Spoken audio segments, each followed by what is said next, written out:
Hey guys, what's going on? Lucky here. So I'm at the shop as usual. Everybody's out watching that Super Bowl craziness. I am in my happy place.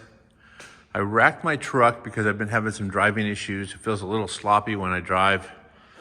It's had bump steer ever since I put this rack and pinion in here. It's a rack conversion from Performance Online. The brackets made pretty nice, but they had an issue trying to find the correct actual rack assemblies.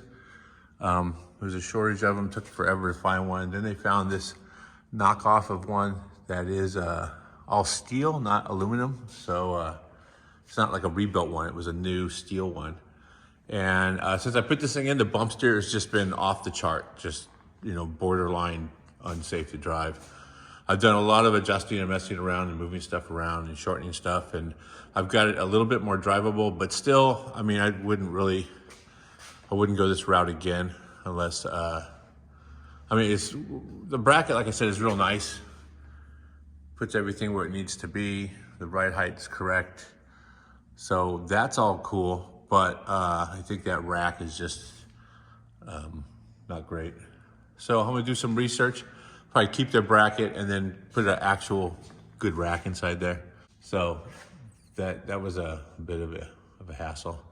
Either way, gonna get that resolved, I think. Also, I had an issue with, I noticed that one brake line had some little contact marks in it. And then I realized when this thing's on the ground and it compresses, there used to be a bump stop right here. I took it off. And it would, when it went up, it compressed or crushed the brake line. It's probably a common issue. I wanted to have enough brake line for the wheels to turn all the way and not get tied up against rotors or collapsed into springs. So I just made a little zip tie retainer, pull it back, leaves a nice little loop. I've cycled the tires thoroughly left to right now, and they don't seem to be having any more interference issues. Had a little bit of seepage on the oil pan. I'll wipe that off.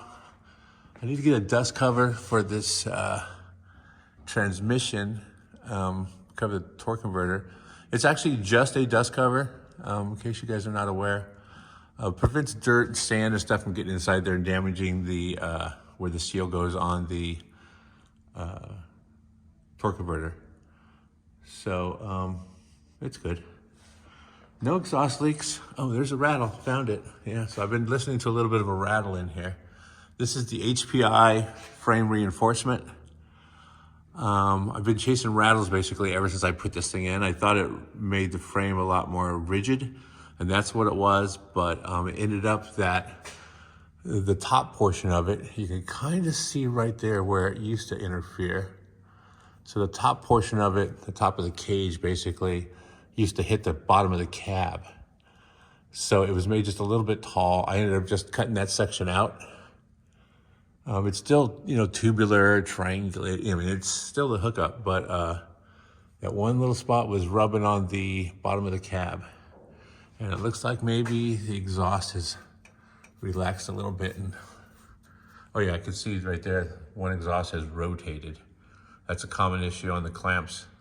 They'll rotate, and as they rotate, the next thing you know, you have an interference issue with the exhaust tube. This is just an exhaust I kind of cobbled together, so I'll probably just loosen the clamp and rotate it back, tighten it back up. Moving back, this is all QA1 tubular control arms and trailing arms. It's kind of cool, it has the anti-squat. You can actually see the damage that was done to this when I broke a drive shaft. It mangled this. I was able to straighten it, but yeah, the drive shaft broke right here. Made a mess out of a lot of stuff. Either way, yeah, the cool thing about the QA1 stuff is you can change your pinion angle. They have turnbuckles right here, so that's pretty cool. It also has a reinforcement and a panhard bar that's extra long. And then the reinforcement goes from this side of the frame to where it hangs down on that side of the frame. Another cool thing is that is all one piece. That is their C-notch kit. Comes with the shock built in, shock tower built in, panhard bar, all the hardware. It's a real easy installation. I put this whole thing together originally with the stock 12 bolt stock truck rear differential, and I twisted that thing out of here, so now it has the Curry 9-inch. Also, this is the Rick's tank. This thing's all set up for QA1 or for E85. Just need to get a tune going on. Then I could turn that boost up a little bit more. I believe the sensor is visible. Where the heck is it? Well, it's somewhere. The E85 sensor is in here somewhere. I just need to, or maybe I haven't put it in yet. Was that the only thing that was holding me up? Oh, that's transcooler lines. Those are fuel lines. Yeah, I'll look around. Maybe I put it on the firewall. I thought I had already put it in. Well, maybe that's all I was waiting for. Oh, you know what? Is this? Oh, so this is still -6. That's what's holding me up. I'm going to convert this whole thing to -8. This is the -6, the Kevlar stuff. It's not recommended if you're going to put it under the car because it has no protection against debris on the road. Like if you run something over, it will cut right through this. I only use it because it's inside my frame rail. But, yeah, I haven't been under here in a while, so it's filthy.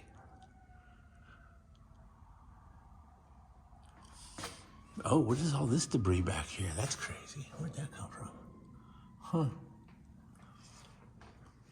More of it growing over here? It's like some sort of fungus.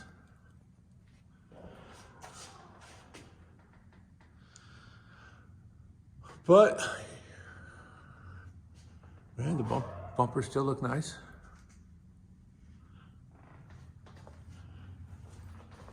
Everything looks good. Oh, I did see a spot on the front bumper. I hit somebody or hit something. I pushed something out of the way. No oil leaks, little seepage. It's pretty normal.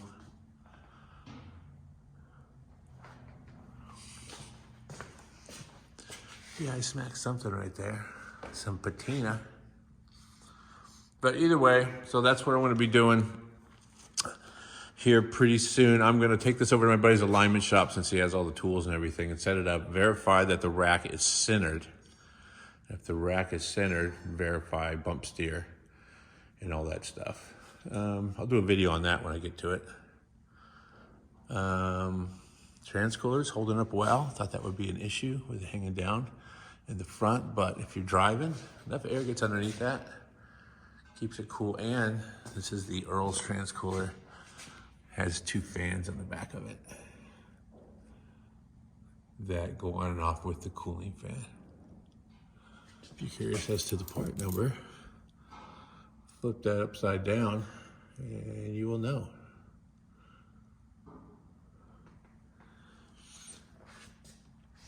Alrighty. How are these brakes holding up? I haven't checked them in a while.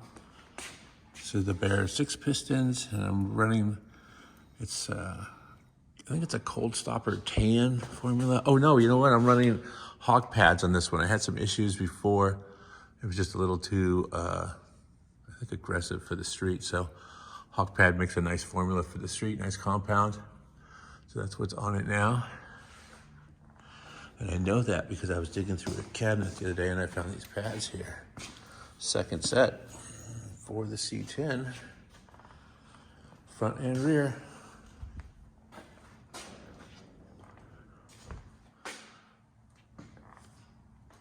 All right, nothing looks like it's wearing out or breaking.